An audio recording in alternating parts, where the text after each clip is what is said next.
Hello dear students, in this video lectures we are going to start we are going to discuss the topic of friction, which is a part of unit number 2 of engineering mechanics. Okay.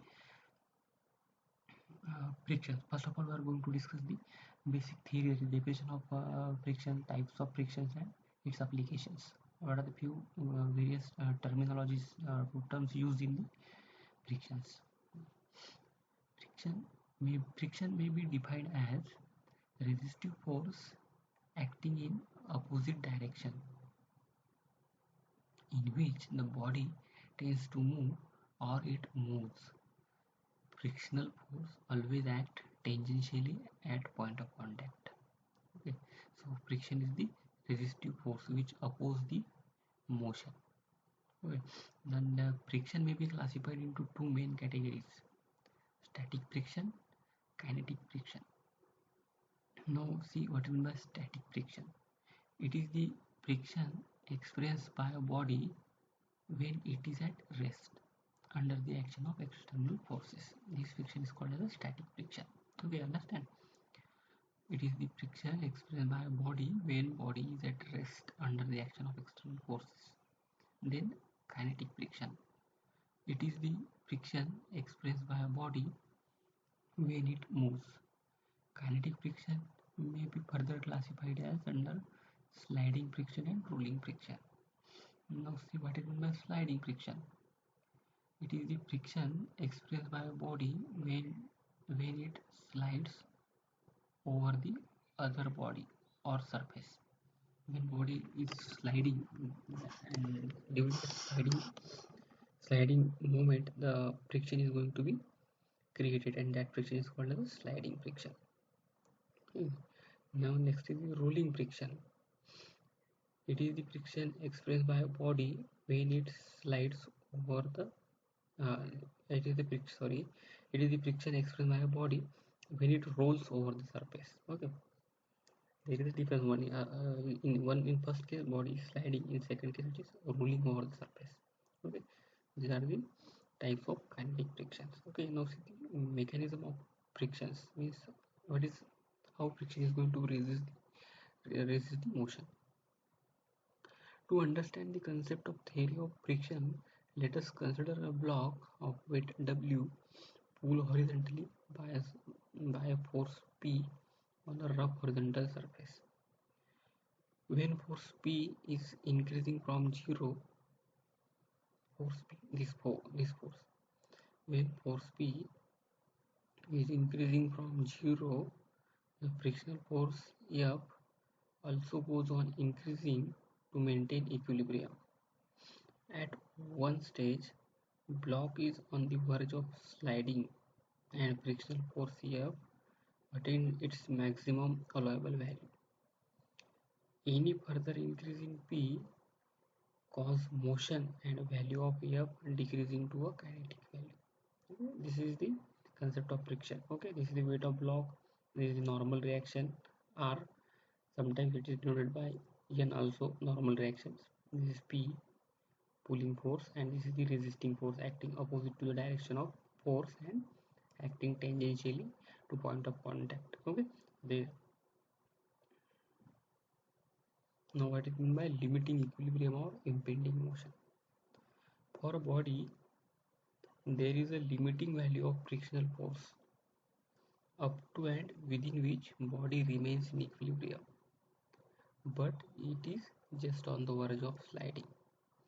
This value of maximum frictional force is called as limiting friction.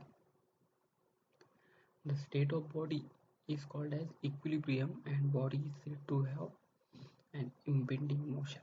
Okay, means what is meant by limiting or impending motion? It is just on the verge of sliding motion. That condition is called as a sliding, limiting equilibrium or impending motion. Okay. A block on a rough surface.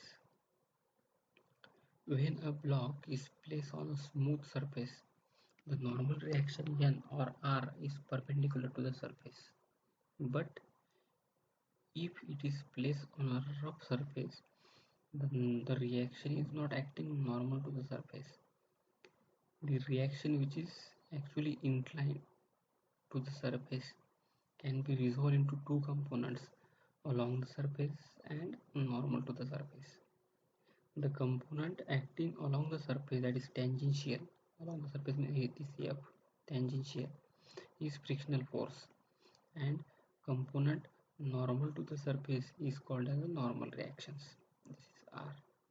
Okay. This, this is about the mm, tangential force and tangential or frictional force and normal reactions. Now next definition is coefficient of static friction, mu s. Okay, the magnitude of limiting static frictional force F is directly proportional to the magnitude of normal reaction R or S. The relation can be expressed as Fs is proportional to R. Therefore, Fs is equal to mu s into R, coefficient of static friction into normal reaction, where constant of proportionality is called as coefficient of static friction and it is denoted by mu s. Therefore, mu s is equal to static frictional force divided by normal reaction for impending motion. Okay, so this is about the static friction, mu s. Now, coefficient of kinetic friction, mu k. When magnitude of P acting on a block is increased and if it becomes greater than maximum frictional force, the motion starts and magnitude of F drops to a smaller value Fk, known as kinetic frictional force. The magnitude of this kinetic frictional force Fk is directly proportional to the magnitude of normal reaction R, and this relation can be expressed as Fk is proportional to R. Therefore, Fk, that is kinetic frictional force, is equal to mu k into R. Therefore, mu k, that is coefficient of kinetic friction, is equal to Fk by R, which is for actual motion. Okay, see the difference. Mu k is equal to Fk by R for actual motion, means here motions already started. But here mu s is equal to Fs by R, impending motions. Motion is on the verge of motion. Okay, motion not started. It is going to start. And one thing you may remember that mu s is always greater than mu k. Coefficient of kinetic friction is always less than coefficient of static friction. Now next is the angle of friction, phi. It is the angle made by the resultant of reaction and normal reaction is called as angle of friction. See here the figure, weight of block W, pulling force P, normal reaction R, this is the frictional force and this is the resultant reaction RR, and the angle made by this resultant reaction RR with respect to normal reaction means this is called as the angle of friction, phi. It is the angle made by the resultant reaction and normal reaction is called as angle of friction. By geometry, tan phi s is equal to Fs upon R, frictional force by normal reaction, but Fs by R is equal to mu s. So we can write as mu s is equal to tan pi s, or pi s is equal to tan inverse of mu. See, sometimes in numericals mu s is not directly given, but angle of friction is given. So from that you can calculate the mu s or angle of friction. Now next is the angle of repose. It is the minimum angle of inclination of a plane with horizontal at which the body kept will just slide down on it without application of any external force or due to self weight. It is denoted by theta. See, this is the angle of inclination and this is the called as angle of repose. Now see the relation between angle of friction and angle of repose. To derive this relation, consider FBD of a block of weight W on inclined plane. uh, solving the forces along and normal to the plane. See, first of all, we have to, it is an inclined plane, block is resting on inclined plane, so we have to resolve this. So weight of block W acting vertical downwards. Okay, so that due to inclined plane we have to resolve. So its vertical component become W cos theta and horizontal become W sin theta. Block is sliding in downward direction, so frictional force is acting in upward direction. Okay, now Fx assumption Fx is equal to 0, first equilibrium equation. So here frictional force going in right direction, so positive mu s into r minus w sin theta, two horizontal forces. It is going in left direction, so taken as minus is equal to 0. Therefore mu s by r is equal to w sin theta, equation number 1. Now second equilibrium equation, summation fy is equal to 0, r minus w cos theta is equal to 0. Therefore rw cos theta is equal to 2, r is equal to w cos theta, equation number 2. Now substitute in equation 1, we get mu s w cos theta is equal to w sin theta.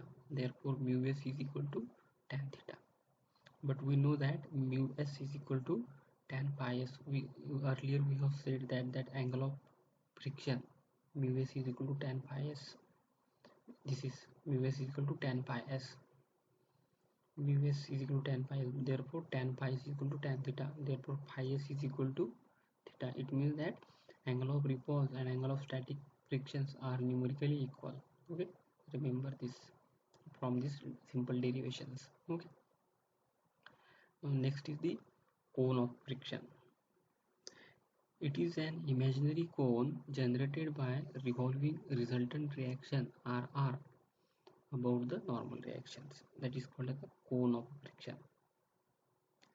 The radius of this cone represent frictional force. See here, with the help of this figure, the cone of friction can be understand easily. The radius is this r. The radius of this cone represents the frictional force. The semi-cone angle represents angle of friction phi. For coplanar forces, in order for motion not to occur, reaction R must be within the angle of AOC. Where is the angle AOC? And then last properties, for non-coplanar forces, it must be within the cone of frictions. Okay, so this is about the cone of friction. Now the most important thing we are going to discuss, that is the laws of friction. Okay, it is also called as Coulomb's law of dry friction.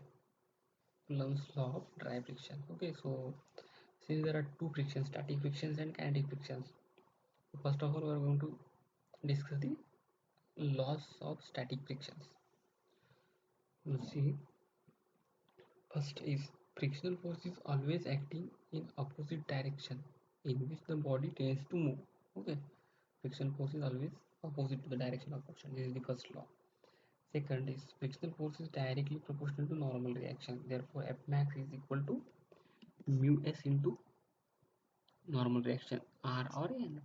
Okay, the frictional force is equal to net force acting in the direction of tendency of a motion. The fourth is the frictional force is independent of surface area in contact. This is very important.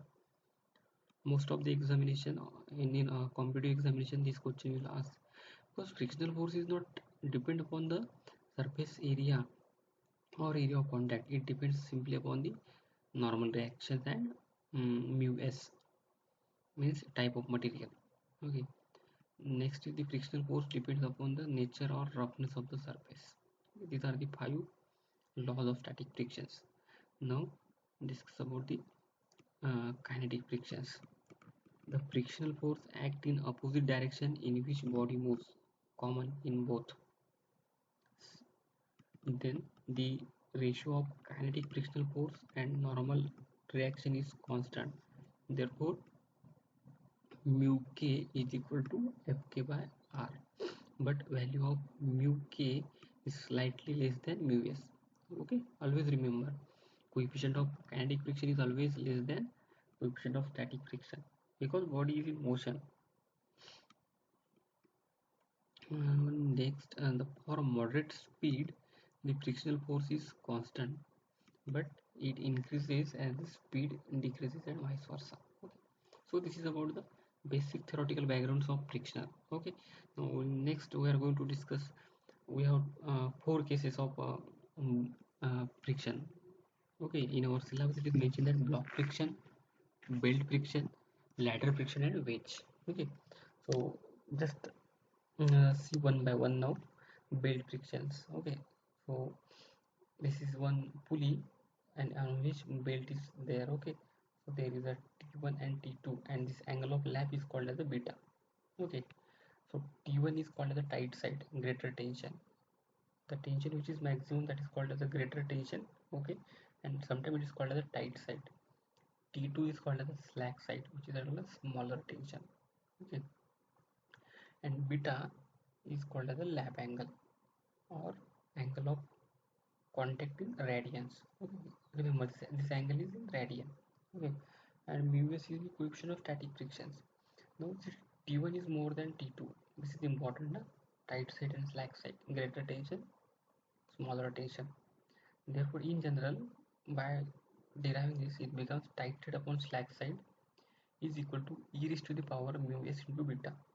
Okay, sometimes it is called as a theta also, okay? Depending upon the notations used. Therefore, equation becomes T1 by T2 is equal to e raised to the power mu s into beta. Okay, this is the formula you have to use. Okay, remember that many a time in semester examination there is a direct problem on this formula.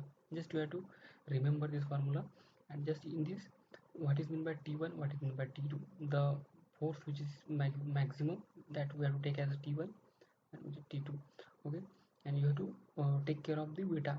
Okay, and conditions of beta has been given. Okay, and it is in radian. Okay.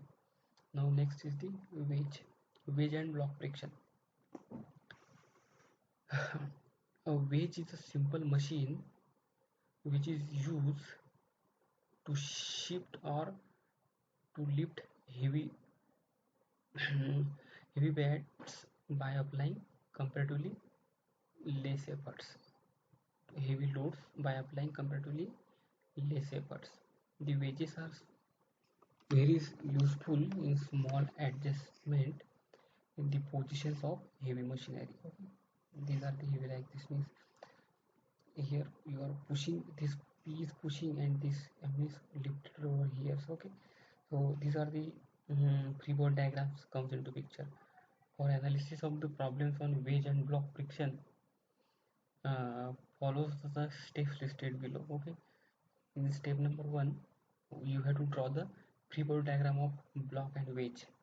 This is wedge and this is block. Okay, then in step number 2 observe the direction of impending motion. Step number 3 apply frictional forces in opposite direction of motion, opposite direction of impending motion. And step number 4 apply summation fx and fy, neglecting size of wedge and block. Okay, self cutoff has been neglected, and the to draw the diagram like this. Okay, depending upon the motion. See this P is pulling this wedge in this direction, so here this it is here, so friction force is acting on wedge is here. Okay, now we are going to discuss some basic simple numericals. Okay, uh, now see the first numerical. A body of weight 300 Newton is kept on a rough horizontal plane and a force P is applied to just move the body horizontally as shown in figure. Find the magnitude of force P required if coefficient of static friction is mu s is equal to 0.4. Okay, and this numerical has been comes in exam 2012 and 14. Okay, so first of all see the diagram. A block weight 300 Newton, a inclined force P is there. Since it is inclined force, we have to resolve. Angle is given horizontal. It is angle, so P cos 30. Vertical is P sin 30. It is this P is moving this block in this direction, so friction is acting in this direction, and this is normal reaction. Okay. So for now, apply the equilibrium equation to this free body diagram. First, summation fx is equal to 0. Fx means all horizontal forces. Okay, all horizontal forces. P cos 30 minus 0.4 into r. This is frictional force is directly written because frictional force is equal to F is equal to mu s into r. Okay, so mu s is equal to 0.4 and direction is opposite to motion. So equation number 1. Now Fy is equal to 0. P sin 30 plus, because it is upward, plus r because it is again upward normal directions, minus 300 weight of block is equal to 0. Equation number 2. Now here two equations and two unknowns. P and r are the unknowns. Okay, just solve two simultaneous equations. You will get P is equal to 112.57 and r is equal to 243.72. Okay, see how much simple numericals this. Okay, and it's carrying 7 or 6 marks. So next, a 400 Newton block is resting on a rough horizontal surface as shown in figure, for which coefficient of friction is 0.4. Determine the force P required to cause motion if applied to the block horizontally. What is the minimum force required to start the motion? First of all, draw the free body diagrams. Decide the direction of frictional force depending upon the direction of motion. Okay. Now see, summation fx is equal to 0. Therefore, P minus 0.4 r is equal to 0. Therefore, P is equal to 0.4 r. Equation number 1. Now Fy is equal to 0. Therefore, r is minus 400 Newton. Therefore, r is equal to 400 Newton. Put this value in equation 1. P is equal to 160 Newton. Here see, in this case the P is horizontal, in here P is inclined, that's why that resolution parts comes here. Okay, here no resolution parts. Okay. Now next,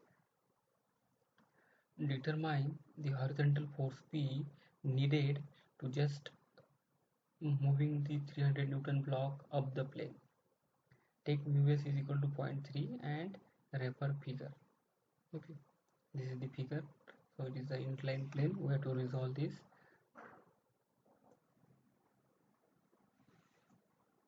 Okay, so summation fx. I have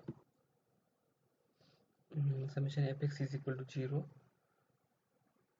P minus r sin 20 minus 0.3. Fy is equal to r cos 20 minus 0.3 r cos 20 minus 300. Okay, after solving this 1 and 2, you will get P and r. P is 2 to 3.6, r is 358.385. So this is the three problems of block. Okay, now we are going to see the ladder problems. Okay, a 100 Newton ladder AB of length 6 meter rest against vertical wall and horizontal floor as shown in figure. Determine the slope of the ladder with vertical to maintain equilibrium. If the coefficient of static friction at all contact surfaces mu s is equal to 0.25. So this is the figure given AB. Okay, we have to draw the free body diagram. Okay, see, we ladder at this point. See, direction of frictional force is very important. Okay, rest against wall and horizontal floor as shown in figure. Okay, see here the ladder is sliding in this direction, so friction force is acting in this direction. Here ladder coming down, so friction force is acting upward. Okay, then normal reaction at A and normal reaction at B, that is RA or at B. Okay, so this is the free body diagram, and weight of ladder of 100 Newton, which is acting at the center of the ladder, is 6 meters, 100, so 3. So this is angle theta, so it becomes 6 sin theta and vertical becomes 6 cos theta. Okay, so summation fx is equal to 0. Fx is horizontal, so Ra plus minus 0.25 Rb is equal to 0. Equation number 1. So summation Fy is equal to 0. 0.25 Ra plus Rb is minus 100 with acting downward direction is equal to 0. So equation number 2, solve 1 and 2. Ra is equal to 23.53 Newton. Rb is equal to 94.12 Newton. Okay, but now angle is asking. Okay, so we have to take, you have to use the third equilibrium equation, that is moment equation. Okay, so we have to take moment either at A or at B. So we are taking moment at A. So Rb sin 60. Where is Rb sin 60? This is Rb into sin 60. This is Rb is the normal force that hits. Its perpendicular distance to A is 6. It is, and actually it is an anti-clockwise movement, so it becomes minus. Okay, so he has taken anti-clockwise as plus. Okay, now 0.25 Rb. This is frictional force horizontal and it's 6 cos theta. So it is a clockwise, so he has taken clockwise as minus 0.25 Rb into 6 cos theta. Is 100. It is again creating a clockwise, so minus 100 into 300 is equal to 0. Therefore, theta is equal to 28. If some sin and cos terms are there, you put here cos, then sin upon cos become tan, and tan inverse will get theta. Okay? This way. Now next problems.